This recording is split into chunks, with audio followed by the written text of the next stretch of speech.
Good morning. मैं पुष्पा पारी DAV school से आपको हिंदी विषय पढ़ाने जा रही हूँ। तो आप ध्यान से पढ़ना। क्लास है 5th और पार्ट है 3। कौन सा पार्ट है? पार्ट 3 है और भाग 1 है। तो आज मैं आपको इसमें कहानी सुनाऊंगी। अपनी वस्तु है ना, अपनी वस्तु। जैसे आप कहते हो ना, ये मेरा घर है, ये मेरी मम्मी है, ये मेरे पापा हैं, ये मेरी पेंसिल है। तो इस पाठ में बताया गया है अपनी कोई भी वस्तु नहीं है ना। हमें इस संसार में आए हैं तो मिलजुल कर रहना चाहिए और शांति के साथ मिल बांट कर खाना चाहिए। तो इसमें कहानी देखो, मैं आपको बता रही हूँ कि 2 भाई रहते हैं। कितने भाई होते हैं? 2। वो अपनी ज़मीन के छोटे से टुकड़े के लिए आपस में लड़ाई करते रहते हैं। उधर से एक सज्जन पुरुष या मान लो एक ऋषि गुजर रहे होते हैं और वो उन दोनों भाइयों की लड़ाई देखते हैं। तो उनको रोककर बीच में पूछते हैं कि तुम लड़ाई क्यों कर रहे हो? क्यों लाठी लेके एक दूसरे से झगड़ा कर रहे हो?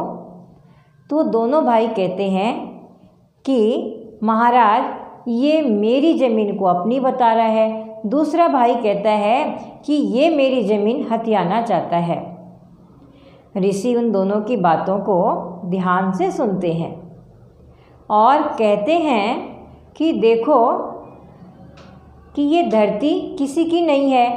मैं अपना फैसला बताऊंगा। इससे पहले तुम धरती से खुद पूछ लो, धरती माता से स्वयं पूछ लो ये किसकी है।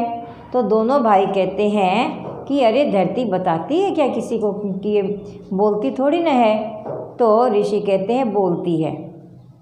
मैं इसके प्रश्न के उत्तर आपको दूंगा और धरती आपको देगी।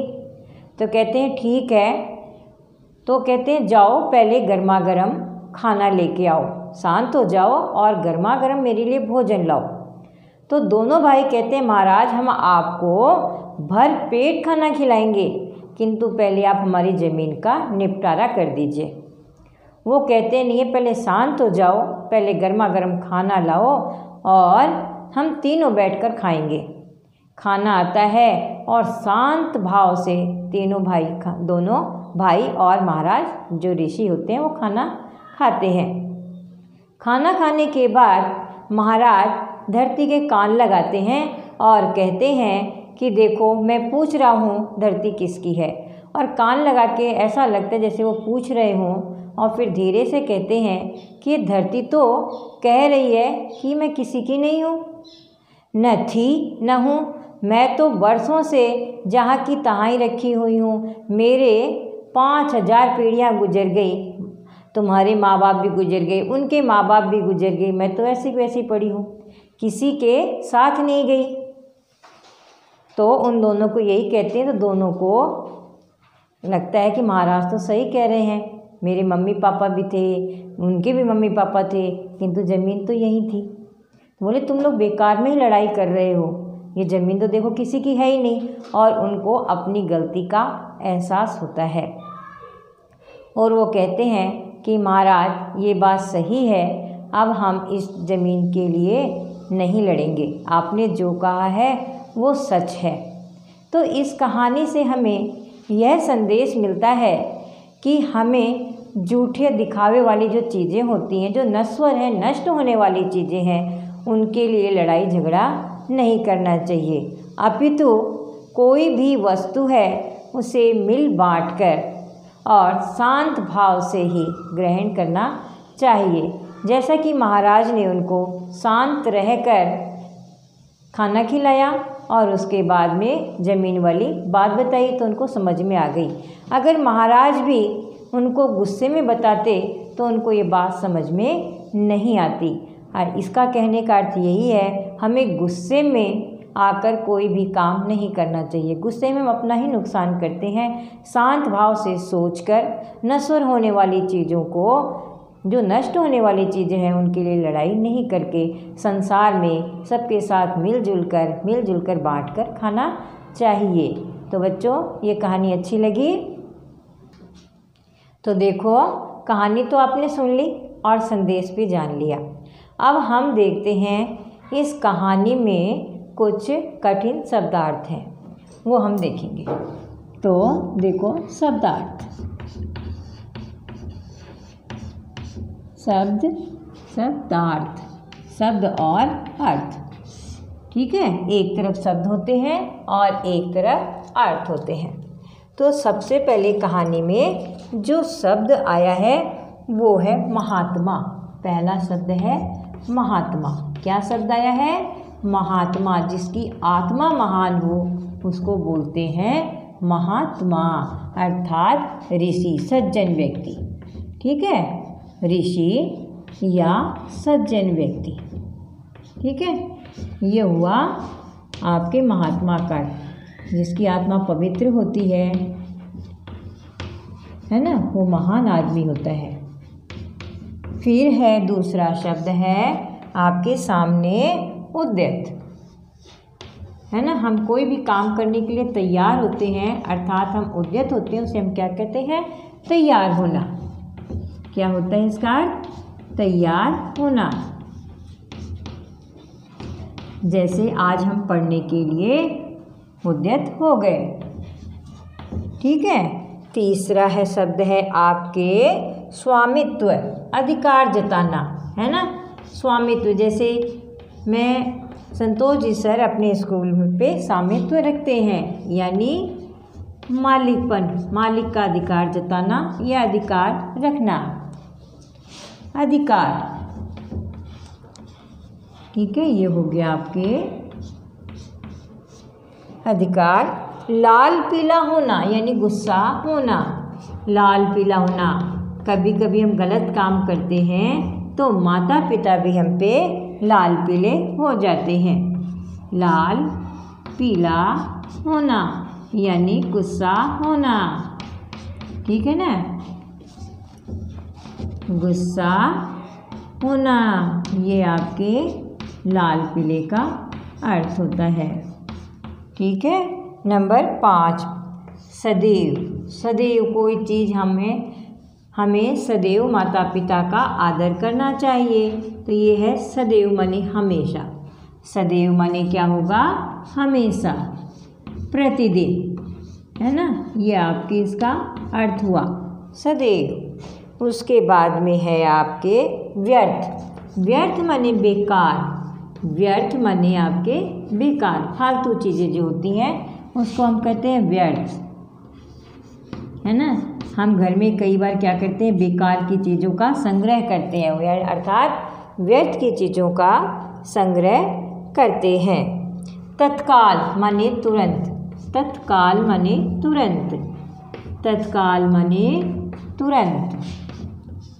तत्काल माने होता है तुरंत। कोई भी काम हम तत्काल कर दें, अगर हमें कहा गया है वो हम काम फटाफट कर दें तो होता है तत्काल करना। उसके बाद हड़पना माने होता है छीनना, है ना। अधिकार हम किसी से हड़प लेते हैं तो क्या होता है? छीनना।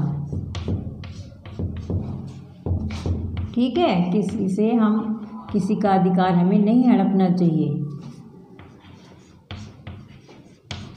अब उसके बाद है 9 नंबर पे, देखो आप, मान्य। मान्य माने सही होना। मान्य माने सही। किसी भी चीज़ को हम कोई मान्यता मानते हैं यानी वो सही काम करते हैं। मान्य माने सही। उसके बाद में है आपके आगे देखो, निवृत्त। निवृत्त माने होता है निपटाना। निवृत्त, निपटाना,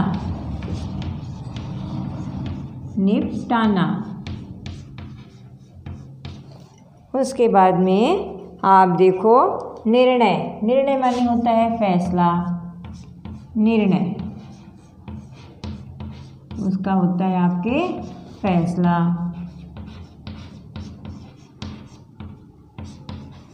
ठीक है, और आपके आगे देखते हैं हम।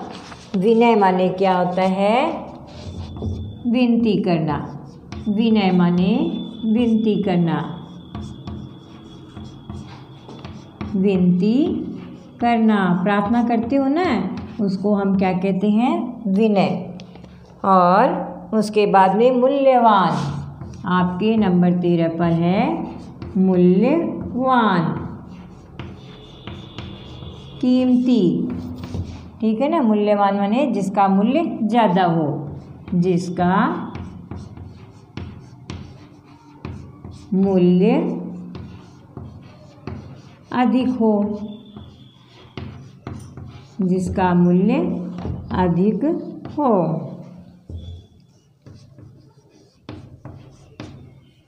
फिर है आपके तनिक। तनिक माने थोड़ा। तनिक माने थोड़ा। कहते हैं ना, जमीन तनिक जमीन के लिए लड़ने लगे, यानी माने थोड़ा। उसके बाद में होता है आपके संसार। संसार माने दुनिया। संसार माने दुनिया, जग, है ना। ये होता है आपके संसार। और संपत्ति माने धन दौलत। संपत्ति माने धन दौलत। संपत्ति माने होता है धन दौलत, है ना। इस पे हमें कभी घमंड नहीं करना चाहिए। धन दौलत पर कभी भी घमंड नहीं करना चाहिए। तो आपने देखा ये शब्दार्थ, ठीक है, ये आपने शब्दार्थ देखे और आज हमने कहानी पढ़ी। कहानी अच्छी लगी होगी। अपने जीवन में इस कहानी को उतारना।